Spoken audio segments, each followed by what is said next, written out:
Okay, in this video we're going to be doing the cabin air filter install that I made many years back and I'm selling on eBay. You're going to have to put the wiper all the way to the passenger driver side, remove 5 T20 bolts,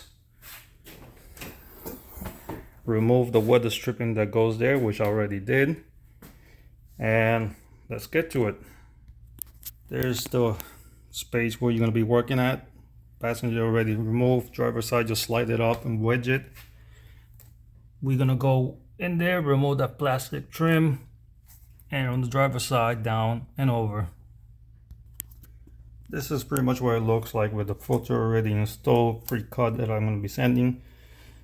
When you reinstalling, make sure this on goes this way in there, since that's where the wire loom is gonna go through. Let's put it back in and I'll show you the driver side. That's the driver side, filter already installed.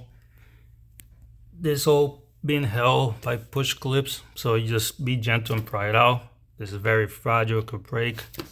So that's the area where you're gonna be working at. That's the hole in there. You'll go down and under this, the wiper motor. Let me show you how it looks like already installed. There's the driver side already installed. That's the passenger side. So pretty much at this point you're done. Lower this, reinstall everything. When installing the bolts back in, make sure you don't over torque it because you will crack that plastic piece. Let me show you how it looks like already in the finished process. One side note, when installing the piece back together, start with the outside bolts, work your way in so that way the middle piece could be aligned. The molding goes under the windshield molding, and do not over tighten it because you're gonna crack it like it did with me many years back.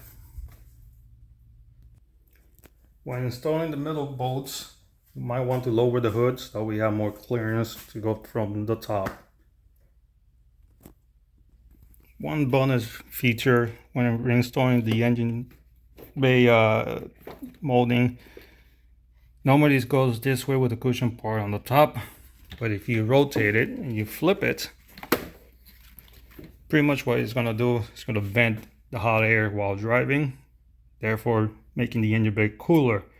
Now you may want to reverse it in the winter months depending where you live at, but summer month is a lot of help. At this point you're pretty much done.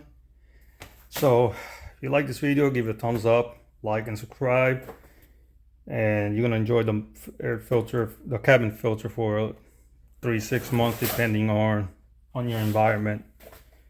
And if at any part on this video I stutter, I have a stuttering problem, so forgive me on that part. That's pretty much it for today.